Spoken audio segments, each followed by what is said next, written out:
Billionaire Dr. Steve Kagan says he's running for Congress to pass No Patient Left Behind. What Dr. Millionaire doesn't want you to know is his clinic left more than 80 patients behind, suing them. That's right, suing more than 80 patients, leaving many in financial pain. Is this the work of a compassionate doctor? This is one doctor Wisconsin families can prevent from making house calls. Don't send Dr. Kagan to the House of Representatives. The National Republican Congressional Committee is responsible for the content of this advertising. Dr. Steve Kagan's television ad says he took legal action against 80 former patients. But here's what he won't tell us. He sued one couple for over $2,000, even though the family had 6 children, including a 3-year-old who they'd lost to an illness. The mother asked Dr. Kagan to submit his bill directly to the insurance company. He sued her instead. Dr. Millionaire Steve Kagan. One doctor we can prevent from making house calls. The National Republican Congressional Committee is responsible for the content of this advertising. Martin O'Malley's Baltimore. As mayor, O'Malley manages the most dangerous city in America, with a homicide rate 6 times higher than New York City's, and a school system that's in shambles with the lowest high school graduation rate in the state and the 2nd lowest in the nation. Baltimore, Martin O'Malley's legacy of mismanagement. And now he wants a promotion, so he can do for the entire state of Maryland what he did for Baltimore. Maryland can't afford that reckless approach. Claire McCaskill talking? Better be skeptical. McCaskill says she's on your side, but supports keeping the death tax that can force some to sell their small business or farm just to pay the taxes. She says she's committed to national security, but opposes a terrorist surveillance program. And now she brags about supporting ethanol in the legislature when she wasn't even there. Typical McCaskill. She just tells you what you want to hear. The National Republican Senatorial Committee is responsible for the content of this advertisement. Attention all shoppers. Attention all shoppers. Starting today, prices are going up.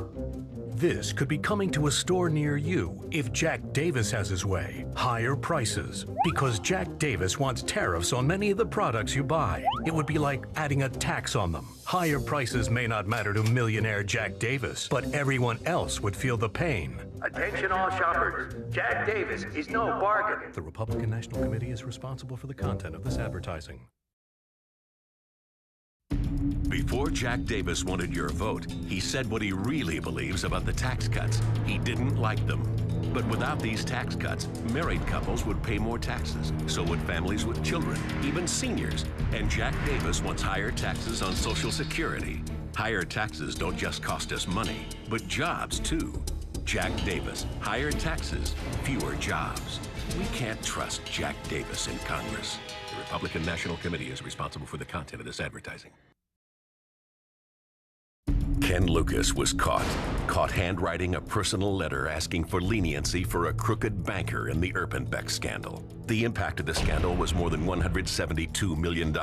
Hundreds of homebuyers ripped off, jobs lost. Did Ken Lucas help the victims? Nope. He wrote the judge to go easy on his crooked banker friend. Real people got hurt, and Ken Lucas just walked away. The National Republican Congressional Committee paid for it, is responsible for the content of this advertising. Why is Liberal Democrat Melissa Bean running a smear campaign against David McSweeney? Perhaps she doesn't want you to know that she follows Liberal Nancy Pelosi 83% of the time. Bean even voted against allowing the military to help protect our borders against illegal immigrants and potential terrorists. That may be popular in Pelosi's San Francisco congressional district, but not in Illinois. Melissa Bean, just a Nancy Pelosi wannabe. The National Republican Congressional Committee is responsible for the content of this advertising. Our healthcare system is on life support, and guess who doesn't seem to care? Congresswoman Melissa Bean. Jackpot lawsuits have driven costs up and doctors out. When it came time to fix the system, how did she vote? No to limiting attorney's fees, no to a cap on damages, no to common sense malpractice reform. Her prescription for our ailing system, take 2 aspirin and call me in the morning. Bean seems to think she knows best. It's time for a second opinion. The National Republican Congressional Committee is responsible for the content of this advertising. Leonard Boswell must believe he's better able to spend your money than you are. Boswell voted against making the tax cuts permanent. Tax cuts for working families and small businesses. He's voted against education savings accounts that give tax incentives to families to pay for college. No wonder a nonpartisan taxpayer group has given him a failing grade. Congressman Leonard Boswell. Just call him the tax man. The Economic Freedom Fund is responsible for the content of this message. When Sheriff Brad Ellsworth's department mistakenly released a suspected child rapist from jail, Brad Ellsworth was in Washington, campaigning for Congress. He said it wouldn't have mattered even if he were in the next room. But the plot thickens. Just last year, in another case, an inmate convicted of robbery walked away from Ellsworth's safe house and murdered 3 people. Brad Ellsworth, a disturbing pattern. The National Republican Congressional Committee is responsible for the content of this advertising. Democrat Nancy Boydas says she'll roll back the tax cuts. If that happens, Kansas taxpayers would be in a lot of hurt.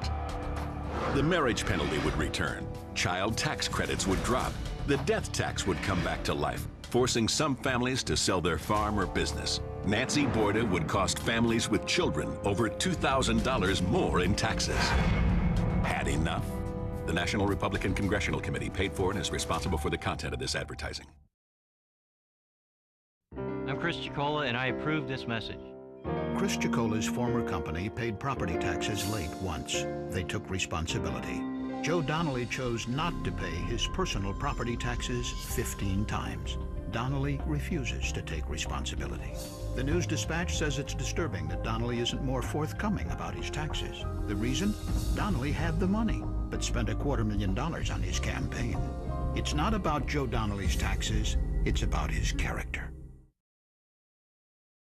News reports say federal prosecutors have opened an investigation of Alan Mollahan's finances, and that Mollahan used his seat in Congress to send $250 million to organizations he helped set up. Over the last decade, their employees and contractors gave Mollahan almost $400,000 for his campaign. And on issues we care about, Mollahan voted against the Medicare prescription drug bill and against Amber Alert. Confused, angered, betrayed? Stick around. There's much more. Lois Murphy has a dirty little secret. It's her views on taxes. Liberal Lois said she'd roll back the tax cuts, not make them permanent. Taxpayers would feel the pain, married couples would pay more, families with children more, even seniors. Maybe Liberal Lois doesn't want you to know her dirty little secret. Doesn't want you to know that taxes will go up. Well, it's not a secret anymore. The National Republican Congressional Committee paid for and is responsible for the content of this advertising. In Georgia, Jim Marshall sounds more like Zell Miller. But in Washington, in Congress, he votes more like liberals Cynthia McKinney and Nancy Pelosi. Take the death tax. Jim Marshall voted to keep it repeatedly. Some say it could force the sale of a family farm or small business just to pay the tax. Marshall talks the conservative talk in Georgia, but walks the liberal walk in Washington. The Economic Freedom Fund is responsible for the content of this message.